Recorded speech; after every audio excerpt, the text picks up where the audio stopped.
नाज़रीन अस्सलाम वालेकुम। आप देख रहे हैं कश्मीर ऑनलाइन। हाया जावेद के साथ डरते हैं आज की अहम खबरों की तफसील पर। जो कल बारिश में जो तेज़ी थी, आज बारिश लगभग थम चुकी है। अब जो लो लाइंग एरियाज़ हैं उनसे पानी जो है आहिस्ता आहिस्ता निकल रहा है। लेकिन जो कल सैलाब के वजह से जो नुकसान हुआ है वो आपके सामने है।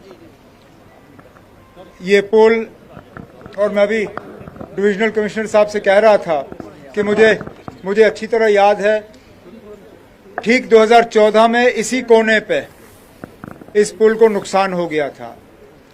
अब जाहिर सी बात है कि इस कोने में कुछ ऐसा खतरा है जिसको हम सही तरीके से समझ नहीं पाए। अब कुछ टीम एक्सपर्ट्स लाके ये देखना होगा कि 2014 और आज 2025 में यहाँ पे इतना नुकसान क्यों हुआ, आगे ना हो उसके लिए हमें इंतज़ाम करना होगा। और फिर जो यहाँ पे मकान हैं, दरिया के किनारे हैं,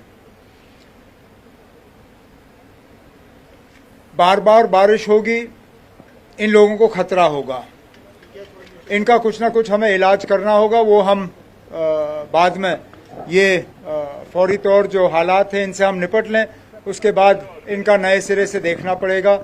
अच्छी बात तो सिर्फ इतनी है कि बारिश जो है, बारिश में कमी आ गई है और राहत का काम जो है उसमें अब तेज़ी आई है। मैंने अभी फौरी तौर आपके सामने टेलीफोन पे वज़ीर आज़म साहब से बात की, उन्हें हालात के बारे में बाखबर किया और जो NDRF की टीमें एयरपोर्ट पे तैनात हैं उनके लिए उनका शुक्रिया किया। और उन्होंने मुझे यकीन दिलाया कि जम्मू कश्मीर को और यहाँ के लोगों को जितनी भी मदद की ज़रूरत होगी, मरकज़ की हुकूमत के तरफ से तमाम मदद जो है वो हमें हासिल होगा। देखिए, अब कटरा की बात हमें बाद में करनी होगी। अब जब हमें मौसम के बारे में पता था तो क्या हम और इक़दाम नहीं उठा सकते थे कि उन कीमती जानों को हम बचाएं। ये मौसम के ख़राब होने का जो खबर, जो हमें वार्निंग दी गई थी, ये कुछ दिन पहले हमें आई थी। तो अब वो लोग ट्रैक पे क्यों थे,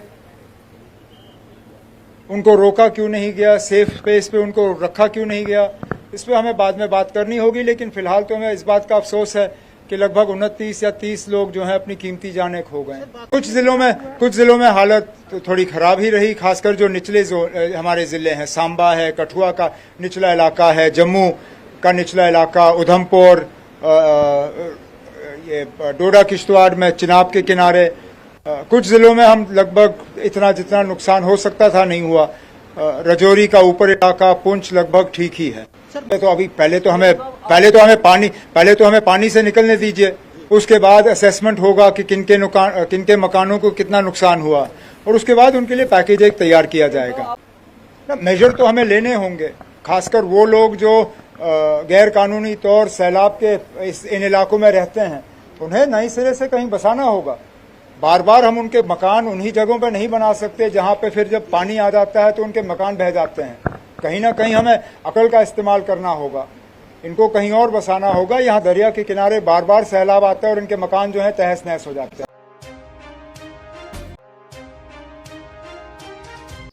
तो नाज़रीन, ये थे आज की खबरों की तफसील। दीजिए मेज़बान हाया जावेद को इजाज़त। अल्लाह हाफिज़।